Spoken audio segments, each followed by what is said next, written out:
Commander, my honor to be the first to congratulate you.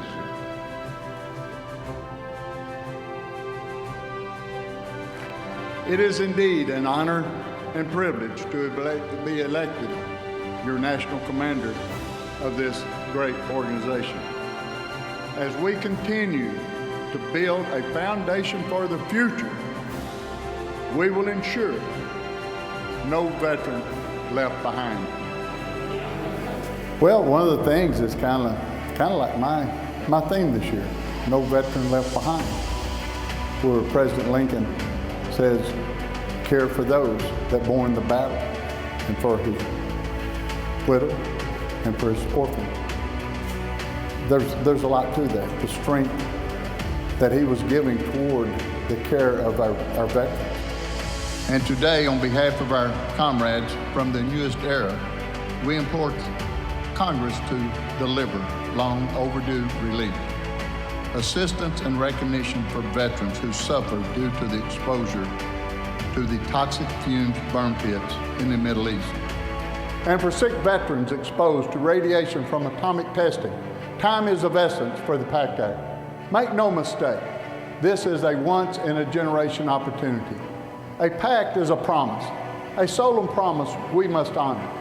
Vietnam War veterans who fell ill from Agent Orange exposure often had to wait decades for care or benefits, if they survived at all. Thousands who were contaminated still wait for acknowledgement and accountability. We simply cannot pass along this shameful legacy of inaction to a new generation. It is the most comprehensive toxic exposure bill to ever pass either chamber of Congress. It will provide health care for over 3.5 million veterans who were exposed to contaminants during the Gulf War, the war on terrorism, atomic testing, and cleanup operations. Many were exposed to environmental hazards just by being stationed in certain areas over documented times. This legislation can be a legacy and remembrance for all those who have made the ultimate sacrifice due to the poisons of war. We have spent trillions rebuilding other countries from the ravages of war. These men and women, however, are also a cost of war, and those bills must be paid.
Our next speaker, I don't have to introduce him, you know him after that video.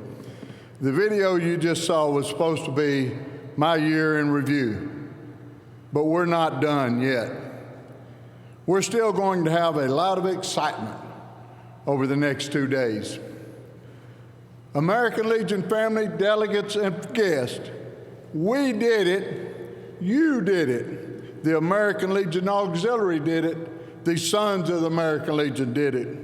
Thanks to your congressional visits, letters, phone calls, emails, and hard work, the Sergeant First Class Heath Robinson promised to address comprehensive toxic bill of 2022 is now law. It would not have passed Congress without you. As a former vice president once said about another major health care law, it's a big blanking deal. Now, an estimated 3.5 million veterans exposed to burn pits can get the benefits they deserve. The same goes for those exposed to Agent Orange, radiation, and other poisons and toxins. When I ran for National Commander, I did so on the platform of no veteran left behind. The PACT Act will ensure that millions will not be. But there will always be more work to do. On December the 1st, 2021, I issued a news release calling for our federal government to remain open. Though a budget agreement was reached, it should not have come down to the final days and hours for us to wonder whether the flag we fought under has a functional government backing it. Congress still has not passed legislation guaranteeing that our Coast Guard will be paid during the government shutdown. During the government shutdown of 2019, the brave men and women of that service continued to defend our shores and perform search and rescues while their paycheck was unfairly held hostage. It was the American Legion, through what is now the Veterans and Children's Foundation, that provided more than $1 million of temporary financial assistance to Coast Guard families in need during stressful time. Through the assistance called temporary, these are grants that do not require repayment. This is a type of service your American Legion provides to our country and our communities. This is just another example how we are veterans strengthening America. Even so, Congress should ensure that our troops never again experience pay interruptions and pass legislation to ensure funding for our Coast Guard and all other military branches during these political squabbles. This was a year in which veterans achieved 2 significant victories in the U.S. Supreme Court. In Texas versus Torres, the court ruled that a former state trooper had the right to sue his state after it refused to rehire and accommodate him following health conditions that were incurred while he was deployed. The ruling was a perfect response to National Resolution 85, passed at our Reno Convention in 2017, which calls for the strengthening of reemployment rights for Guard and Reserve members returning from deployment. It is just another example of our American Legion delegates being ahead of our public policymakers.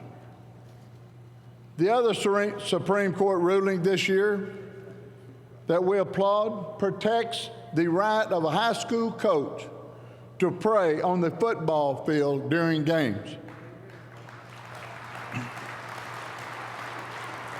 The coach happened to be a veteran, though we support the right of all Americans to practice their faith in a manner that is guaranteed by our First Amendment. When veterans are denied their constitutional rights, it meets my definition of veterans left behind. During my acceptance remarks a year ago, I pointed out that more than 114,000 veterans have taken their lives since 9/11. Now it is undoubtedly higher. Going forward, you're going to hear a lot about the American Legion pledge to be the one, and how we ask all Americans to be the one to stop veteran suicide.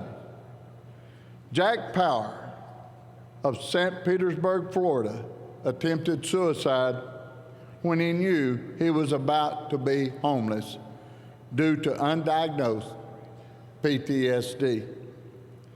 In a letter published in August issue of the American Legion magazine, he wrote, and I quote, "Most days I am grateful I survived. Thanks to VA treatment, I was able to reconstruct my life," unquote. Ladies and gentlemen, this is why we have buddy checks.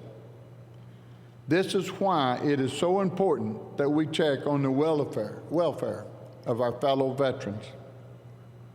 Very few of us are professional therapists, but we do know how to listen and ensure that a veterans in crisis get to the VA or other qualified counselors.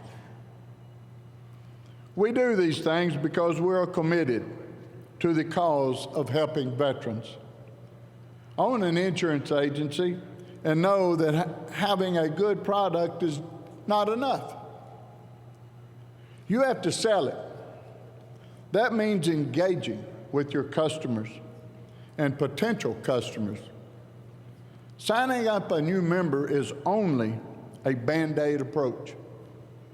If you don't make that member feel welcome, attend a couple of post meetings with those members. Sit next to them. Don't just call them when it's time to collect dues. If they feel like family, they will stay in the family. We are still the largest veterans organization, but we need to be a lot larger. I have seen the love that the public has for the American Legion. You can see it in the crowds that root for our race team. I attended the dedication of Theodore Roosevelt Jr.'s Statue of Liberty at Normandy this year. You can see the love the French have for our American Legion founder and our country, as well as flags were waving everywhere.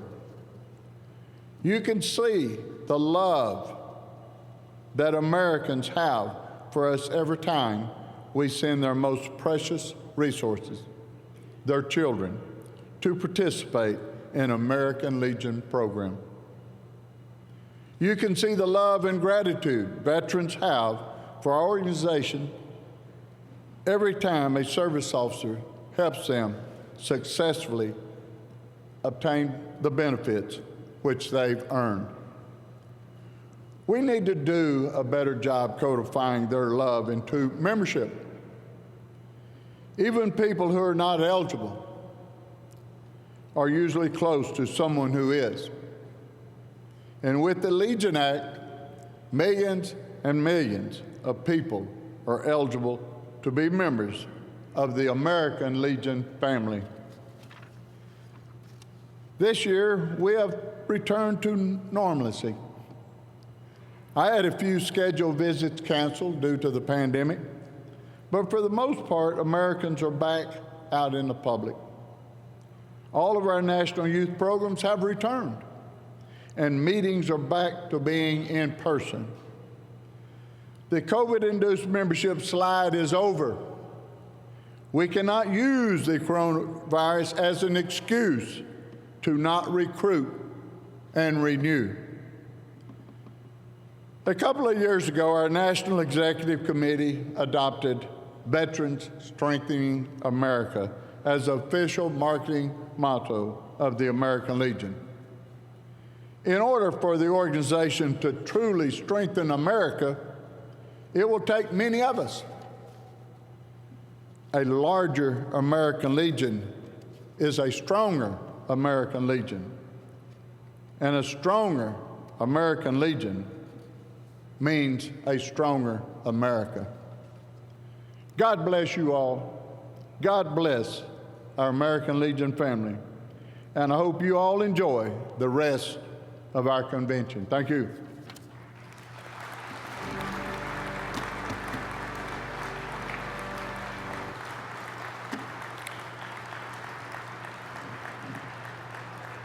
Before we hear our next couple of reports, with those who plan to present donations to the Veterans and Children's Foundation, American Legion Charities, and the National Emergency Fund, please begin gathering through this exit over here, Backstage Center.